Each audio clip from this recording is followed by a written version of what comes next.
പ്രണയബന്ധത്തിൽ നിന്ന് പിന്മാറാൻ വിസമ്മതിച്ചതിന് അസം സ്വദേശിയായ 19-കാരിയെ കുത്തിക്കൊന്നു. ബംഗളൂരു ഇന്ദിരാനഗറിൽ നടന്ന അരുംകൊലയിൽ മലയാളിയായ യുവാവിലേക്കാണ് അന്വേഷണം നീളുന്നത്. കണ്ണൂർ സ്വദേശി ആരവിനായി കേരളത്തിലേക്കും അന്വേഷണം. കൊലപാതകം ആസൂത്രിതമെന്ന് പോലീസ്. കെ.ബി. ശ്രീധരൻ ചേരുന്നുണ്ട് വിശദാംശങ്ങളുമായി. ശ്രീധരൻ, ബംഗളൂരുവിൽ ഇത് ആദ്യത്തെ സംഭവമല്ല. കുറച്ചു നാളുകൾക്ക് മുൻപാണ് സമാന രീതിയിൽ ഒരു കൊലപാതക വാർത്ത നമ്മൾ കേൾക്കുന്നത്. അതേ രീതിയിലുള്ള ഒരു കൊലപാതകം, ആസൂത്രിത കൊലപാതകമാണിതെന്ന് പോലീസ് പറയുകയാണ്. കൊന്ന് ചാക്കിൽ കെട്ടി ഉപേക്ഷിക്കാനായിരുന്നു പദ്ധതി. പിന്നെ ഈ പദ്ധതി പാളിയതെവിടെ? പ്രതി ഇപ്പോൾ ഏത് സ്ഥലത്തെന്ന് പോലീസ് എന്തെങ്കിലും സൂചനകൾ നൽകുന്നുണ്ടോ? കേരളത്തിലേക്ക് കടന്നിട്ടുണ്ടോ? ബംഗളൂരു നഗരത്തിൽ യുവതികളുടെ, പ്രത്യേകിച്ച് സ്ത്രീകളുടെയൊക്കെ സുരക്ഷ സംബന്ധിച്ച് വലിയ ചോദ്യങ്ങൾ അല്ലെങ്കിൽ ആശങ്ക ഉയർത്തുന്ന സംഭവങ്ങളാണ് സമീപകാലത്തൊക്കെ നടക്കുന്നത്. നേരത്തെ അനശ്വര സൂചിപ്പിച്ച പോലെ തന്നെ മല്ലേശ്വരത്ത് ഒരു ഒഡീഷ സ്വദേശിനിയായിട്ടുള്ള യുവതിയെ വെട്ടിമുറിച്ച് അവരെ ഫ്രീസറിൽ മൃതദേഹം ഉപേക്ഷിച്ച സംഭവമൊക്കെ ഈ അടുത്ത കാലത്ത് ഉണ്ടായി. അതിന് തൊട്ട് പിന്നാലെയാണ് ഇപ്പോൾ ഇന്നലത്തെ ഈ സംഭവം കൂടി ഉണ്ടാകുന്നത്. ഏതായാലും ഇതിൽ ഏറ്റവും നമുക്ക് ഞെട്ടിപ്പിക്കുന്ന ഒരു കാര്യം, മലയാളി യുവാവാണ്, 21 വയസ്സ് മാത്രം പ്രായമുള്ള ആരവ് എന്ന കണ്ണൂർ സ്വദേശിയാണ് ഈ കേസിലെ പ്രതി എന്നുള്ളതാണ്. ഏതായാലും പോലീസ് പറയുന്നതനുസരിച്ച് പോലീസിന് ഒരുപാട് വിവരങ്ങൾ ലഭിച്ചിട്ടുണ്ട്. 23-ാം തീയതിയാണ് ഇന്ദിരാനഗറിലുള്ള ഒരു സർവീസ് അപ്പാർട്ട്മെന്റിൽ ഇപ്പോൾ കൊല്ലപ്പെട്ട ഈ മായ ഗൊഗോയി എന്നുള്ള യുവതിയും അതുപോലെ തന്നെ ഈ ആരവ് എന്ന യുവാവും ചെറുപ്പക്കാരനും മുറിയെടുക്കുന്നത്. അതിൻ്റെ CCTV ദൃശ്യങ്ങളൊക്കെ ലഭിച്ചിട്ടുണ്ട്. ഏതായാലും ഇവർ മുറിയെടുത്ത് കാര്യമായി തന്നെ അവരൊന്നും പുറത്തേക്കൊന്നും പോയിരുന്നില്ല. ഇതിന് ശേഷം ഇന്ന് രാവിലെ പെട്ടെന്ന് ആരുടെയും കണ്ണിൽപ്പെടാതെ ആരവ് ആ ഹോട്ടലിൽ നിന്ന് അല്ലെങ്കിൽ ആ സർവീസ് അപ്പാർട്ട്മെന്റിൽ നിന്ന് രക്ഷപ്പെടുന്നു ഒരവസ്ഥയാണ് ഉണ്ടായത്.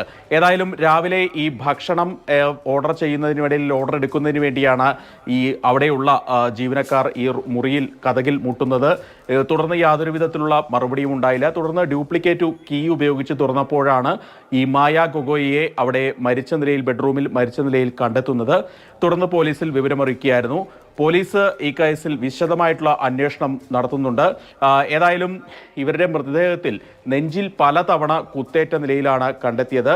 ഇപ്പോൾ പോലീസ് പറയുന്നതനുസരിച്ച് പോലീസ് ഇവർ ജോലി ചെയ്യുന്ന സ്ഥലത്തൊക്കെ പോയി അന്വേഷിച്ചു. ഒരു കൗൺസിലറായി സ്വകാര്യ സ്ഥാപനത്തിൽ ജോലി ചെയ്യുകയാണ് ഈ യുവതി.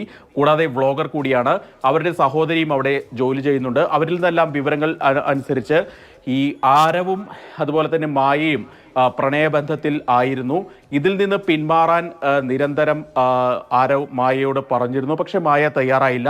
ഏതായാലും ഒരു സന്ധി സംഭാഷണം എന്ന രീതിയിൽ അല്ലെങ്കിൽ വ്യാജേനയാണ് ഇയാൾ ബംഗളൂരുവിൽ എത്തുന്നത്, അല്ലെങ്കിൽ ഈ മായയും കൂട്ടി ഈ സർവീസ് അപ്പാർട്ട്മെന്റിലേക്ക് എത്തുന്നത്. അവിടെ വെച്ച് ഇരുവരും തമ്മിൽ വലിയ തർക്കമുണ്ടായി. ഈ തർക്കത്തിനിടയിൽ മുൻകൂട്ടി ആസൂത്രണം ചെയ്ത പോലെ ഈ ആരവ് കയ്യിൽ കരുതിയ കത്തിയെടുത്ത് ഈ മായയെ കുത്തുകയായിരുന്നു. ഏതായാലും അവിടെ വെച്ച് തന്നെ മായ മരിച്ചു. ഇതിനുശേഷം 24-ാം തീയതി മുഴുവൻ ഇയാൾ ഈ മൃതദേഹത്തിന് കാവലിരുന്നു. ഈ മൃതദേഹം വെട്ടിനുറുക്കി, അതായത് നമ്മൾ ഈ സമീപകാലത്ത് കണ്ട ഒരുപാട് വാർത്തകളുണ്ട്. ശ്രദ്ധാ വോൾക്കർ കൊലപാതക കേസുണ്ട് ഡൽഹിയിലെ. അതുപോലത്തെ ഒക്കെ മൃതദേഹം വെട്ടിമുറിച്ച് ഒരു ചാക്കിലാക്കി ആളൊഴിഞ്ഞ പ്രദേശത്ത് ഉപേക്ഷിക്കാനായിരുന്നു ഇയാളുടെ ശ്രമം അല്ലെങ്കിൽ ഇയാളുടെ പദ്ധതി. പക്ഷേ അത് പൂർണ്ണമായും വിജയിച്ചില്ല. ഇതിനെ തുടർന്നാണ് ഇയാൾ ഇന്ന് രാവിലെ അവിടെ നിന്ന് ഈ മൃതദേഹം അവിടെ ഉപേക്ഷിച്ച് അവിടെ നിന്ന് രക്ഷപ്പെടുന്ന ഒരു സ്ഥിതി ഉണ്ടായത്.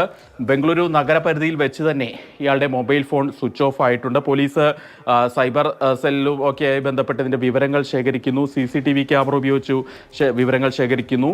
ഈ സർവീസ് അപ്പാർട്ട്മെന്റിൽ നിന്ന് ഒരു കാർ വിളിച്ചാണ് ഇയാൾ പോകുന്നത്. ആ കാറിൻ്റെ CCTV ദൃശ്യങ്ങൾ ലഭിച്ചിട്ടുണ്ട്.